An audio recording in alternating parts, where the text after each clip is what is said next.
for On Demand with Tristan D. How's it going? Good, Sassy, how are you? I'm doing great. So, are you excited about today's party? So excited. And, it's always quite nerve-wracking when you're going to put on your first big arena show. I guess you could call this arena. And open the doors and hope that people are going to turn up and see you. Because when you're broadcasting in a studio, it's very similar to this. You're in a room and you've got four walls around you. And a lot of the time, the listeners are there, but you can't physically see them. So being able to have them come out in front of you and then have a face-to-face experience is a different level. Now, when you started your show, were you expecting a turnout like this? People to be excited about it, people to be pumped up coming out to your event? When I first started the show, which was a year ago, hence the year-long anniversary, it was nerve-wracking to say the least. When the station took me on, they signed me up on the proviso that if the figures improve, then you stay. If they don't and they decrease, then you're out. So it was very nerve-wracking to start the first ever electronic dance music concept on a station which had never had anything of this time at this time. They'd had other specialist shows and other stations that had other dedicated EDM shows that had been syndicated or had been in the middle of the night, whereas this was a new concept, prime time radio on a prime time station. So it was very nerve-wracking, and thank God this is a detriment to its success. It's still going strong. Now, did you always have aspirations to come to San Diego? What made you choose San Diego? Oh, I never, ever in a million years did I think I would live in California. I mean, growing up in the area of England that I lived in, California was only the place that you would see in movies and hear about or see on TV.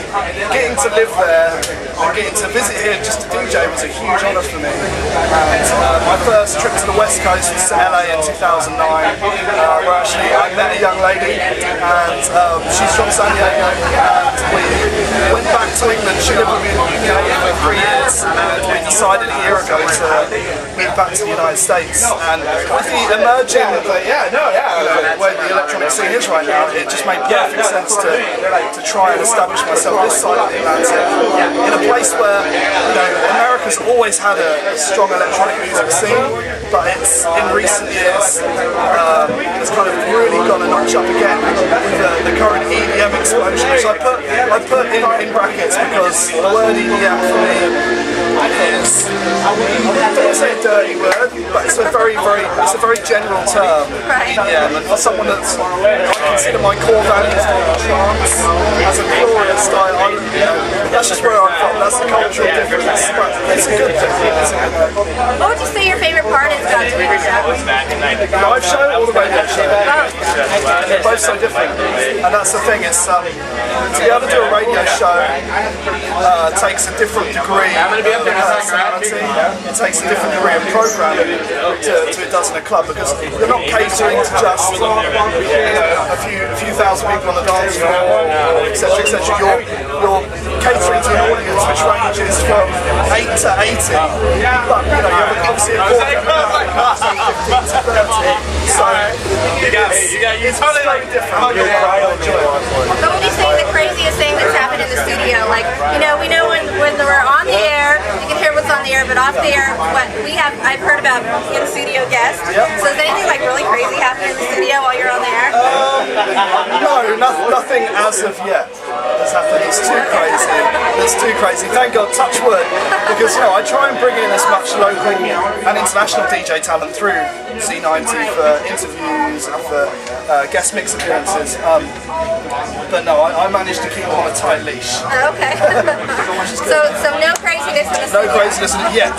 Okay. Except from this man. From DJ Ideal. He is the very pinnacle of craziness. Right. Yeah. Do you have something that you like to do or eat? Like, you have a favorite food or a favorite drink? My favourite foods are very boring. I come from a very cold country where food is pretty bland. Okay. If any of my fellow British people would hear me talking, they'd kill me right now for that kind of treason to the Queen. Oh my God. No, my food taste is very bland. I'm addicted to Starbucks since moving to America. Oh my God. Not Starbucks. It's his fault. No. He's making me drink it now. I'm twitching because I don't have any right now. And Joel, before I moved to America, I never drank coffee, so there's something your country has done to me that... Really? Yeah. Wow. I'm now addicted. So that's kind of like your vice in a way? Hooked in. No going back.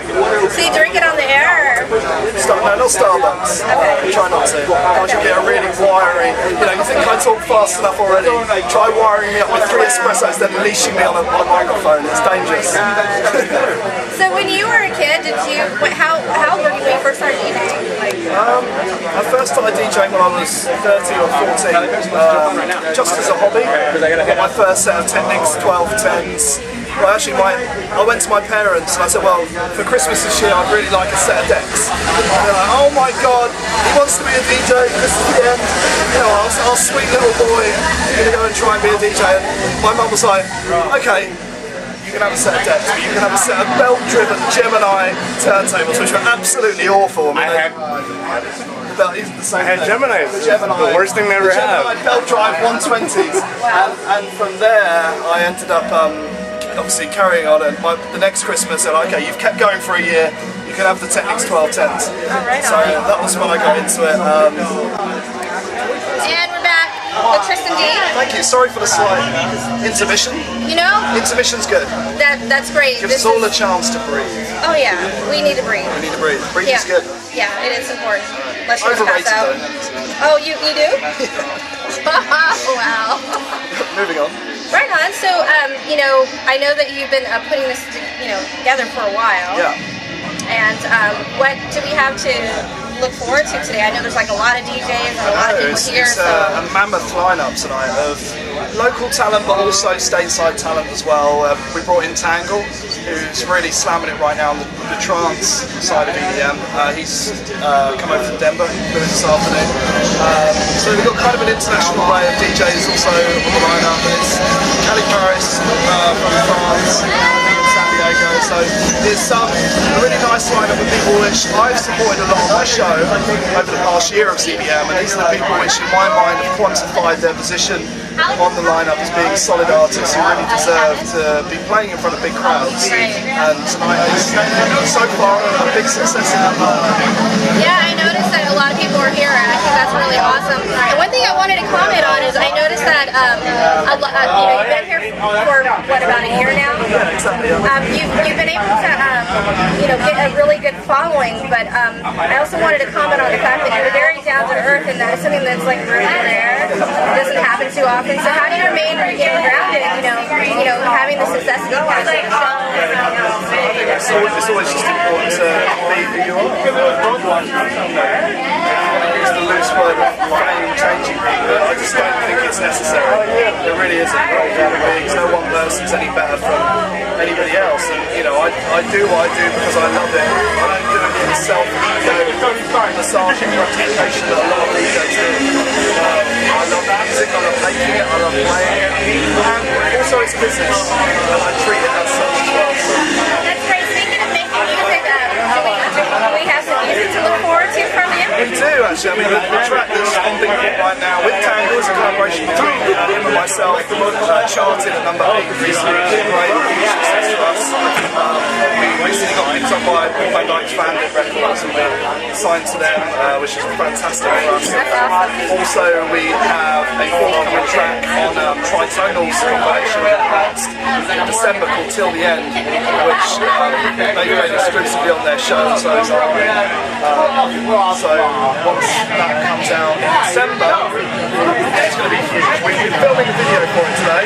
That's why I'm a bit tired. We've been in East County filming the music video, which is a story. I've kind of written the script in conjunction with a couple of the other guys here, and it's not your average music video. It's a real journey in 4 minutes. You're going to see an 80-year life. Wow. Yeah, 4 minutes. That is amazing. Wow. So can you drop the name of the song that It's called Till the End. Till the End? Till the End, yeah. And it's a sweet story about a young couple. The guy gets a bit ahead of himself, proposes. She's not feeling it, storms off, leaves him.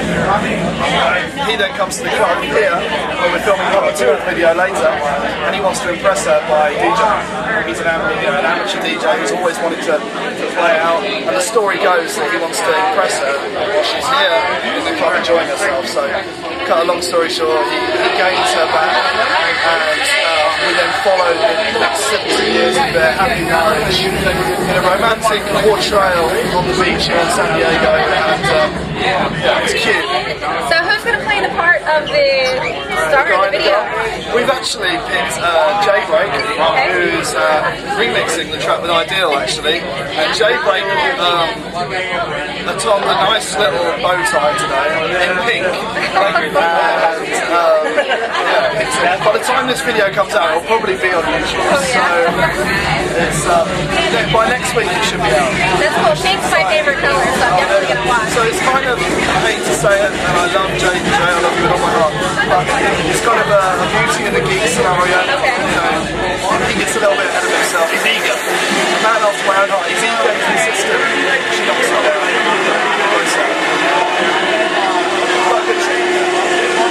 Well, if ever going to listen to that, anything you want everybody to know about you as a person? Gosh, well, I mean, if we knew my total background, I could be here all night, because I'm not, it's not,